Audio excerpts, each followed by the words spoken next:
Oh, sudah merekam gak sih? Oh, sudah ternyata. Oke. Assalamualaikum warahmatullahi wabarakatuh. Perkenalkan, nama saya Ahmad Malaya Sintiro.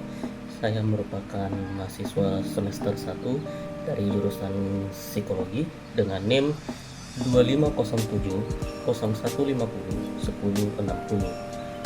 Saya berasal dari kelompok 6 kelas A, dan pertama-tama sebelum saya mulai, mohon maaf Kak Gilang, soalnya saya sakit dan sepertinya saya bakalan telat dalam mengumpulkannya, tapi mudah-mudahan enggak, soalnya saya sudah mulai mengerjakan video ini jam 10 dan tenggatnya itu jam 12, jadi harusnya masih sempat.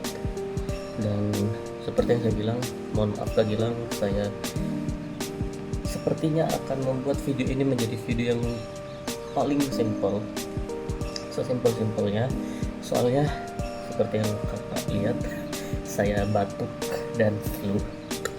Oh ya, astagfirullahaladzim. Dan meskipun begitu, tugas ini tidak akan menyelesaikan dirinya sendiri. Jadi ya, disinilah saya, yang dimana pada video ini saya itu akan memaparkan hasil artikel ilmiah yang teman-teman saya dan saya itu susun dengan judul Naratif Review Konsep Self-Efficacy dalam Pencapaian Tujuan Keberlanjutan atau SDGs dalam pemberdayaan serta peran perempuan desa dalam ranah ekonomi. Pertama-tama saya akan menjelaskan bagian abstrak, yang dimana itu abstrak merupakan rangkuman singkat yang mencerminkan keseluruhan dari seluruh isi artikel, yang dimana itu meliputi latar belakang, tujuan, metode, hasil, dan kesimpulan dari penelitian tersebut. Bagian ini itu membantu para pembaca untuk memahami isi dari atau inti artikel tanpa harus membaca keseluruhan isi, serta agar jika ada orang yang ingin mencari artikel khusus bisa melihat ke abstrak ini untuk kemudian dicek apakah jurnal atau artikel yang dia sedang baca abstraknya ini sesuai dengan apa yang dia cari. Selanjutnya ada pendahuluan. Latar belakang penelitian ini itu berawal dari kenyataan bahwa perempuan desa itu masih memiliki akses ekonomi yang terbatas, yang dimana kondisi tersebut yang membuat mereka kurang optimal dalam berpartisipasi, memanfaatkan peluang, serta memberikan kontribusi yang berarti dalam pembangunan ekonomi. Karena itu, artikel ini itu mengkaji bagaimana self-efficacy itu berperan dalam pemberdayaan ekonomi perempuan desa, serta bagaimana hal tersebut berkaitan dengan pencapaian SDGs, khususnya tujuan mengenai kesetaraan gender atau SDG 5.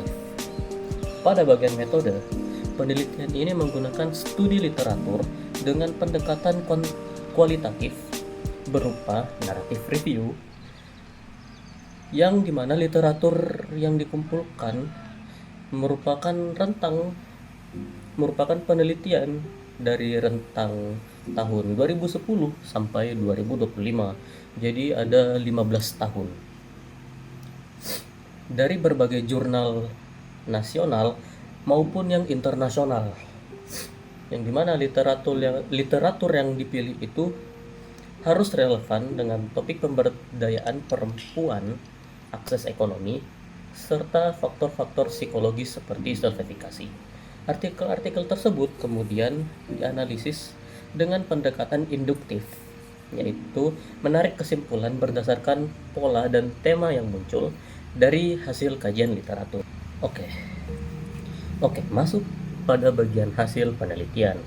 Nah, hasil penelitian yang kami dapat itu berdasarkan sintesis literatur.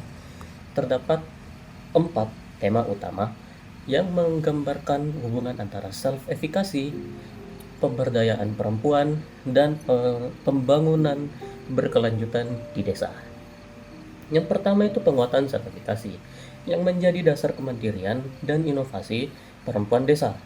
Sertifikasi yang kuat itu dapat membuat perempuan itu lebih percaya diri dalam mengambil keputusan ekonomi,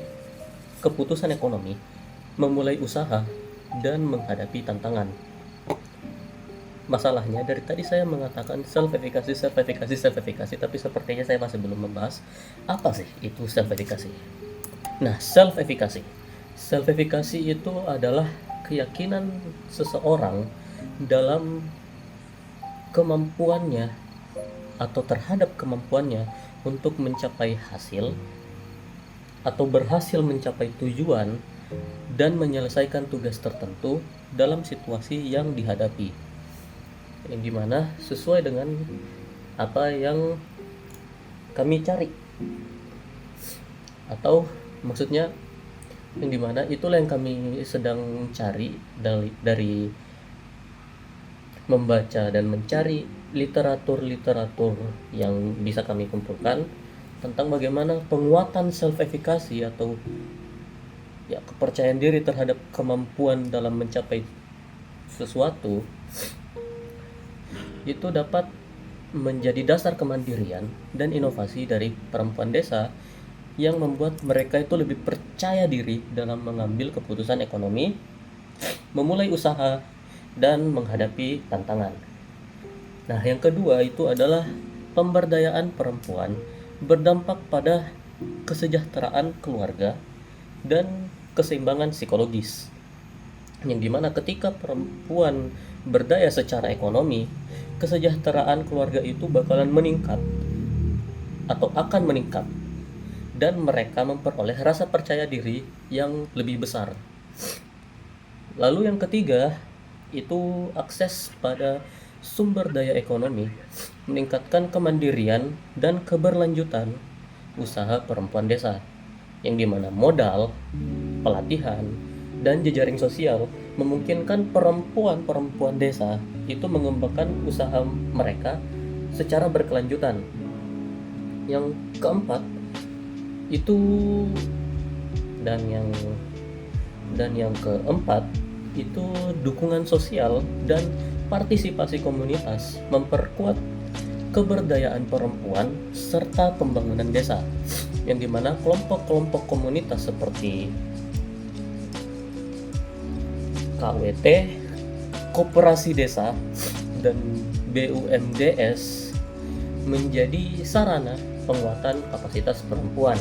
Nah, secara umum temuan penelitian menunjukkan bahwa perempuan dengan self-efficacy yang tinggi itu mampu berani mengambil resiko atau lebih berani mengambil resiko daripada perempuan yang self-efficacy-nya itu lebih rendah, yang dimana mereka itu jadinya dapat memulai usaha serta berpartisipasi aktif dalam pembangunan ekonomi desa, yang dimana faktor yang mendorong meningkatnya self-efficacy tersebut itu antara lain merupakan dukungan dari keluarga, pelatihan keterampilan, akses pemodalan atau permodalan,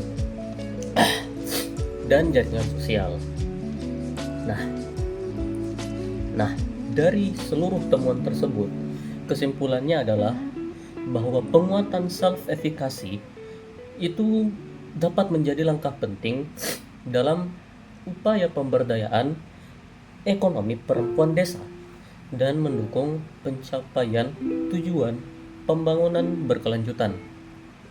Penguatan tersebut itu dapat dilakukan dengan melakukan pelatihan berkelanjutan,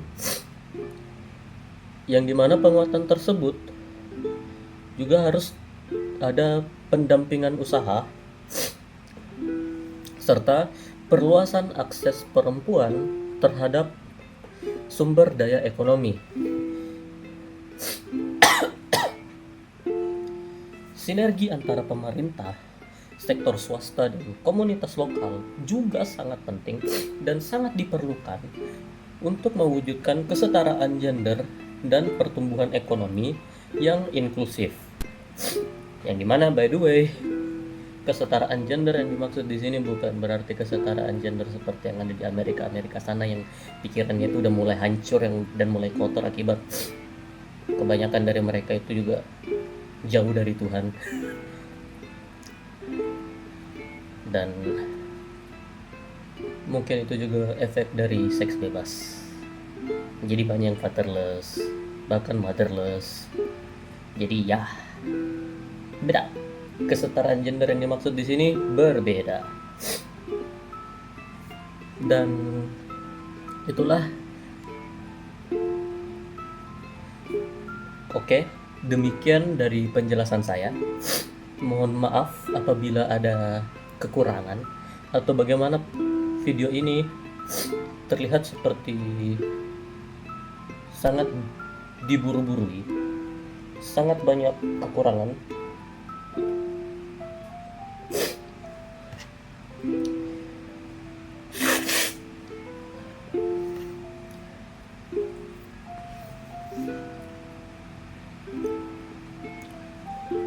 Demikian penjelasan saya. Mohon maaf apabila terdapat kekurangan, dan mohon maaf juga kalau misalnya videonya ini super duper simple dan super duper low budget, tanpa ada kayak editing yang terlalu wah atau bagaimana seperti yang lainnya. Dan bagaimana di sini saya seperti ada banyak typo dalam bicara. Sebenarnya otak saya lagi mumet, lagi chaos, lagi chaotic banget. Soalnya lagi sakit, mulut sama otak itu tuh dari begini aja udah gak sinkron. Dari otak dan juga mulut itu tuh gak sinkron sekali. Dan ini pun saya harus banyak istirahat baru bisa ada tenaga dan willpower untuk membuat video ini. Jadi mohon maaf Kak Gilang kalau misalnya video ini terlihat seperti tidak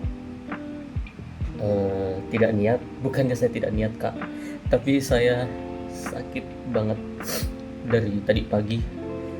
Udah minum paracetamol, tepar, dan masih sakit kepala dan juga masih sakit. Jadi maafkan saya Kak Gilang, dan demikian dari saya.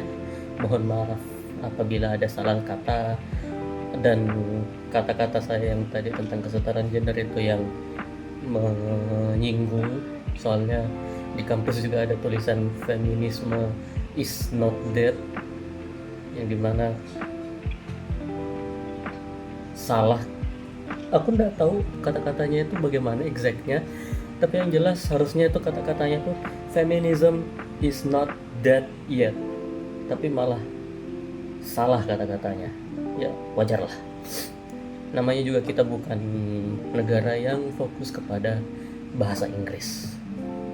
Jadi maaf bila ada kata-kata saya yang menyinggung pihak-pihak manapun. Dan tenang saja, saya bukan berarti membenci perempuan.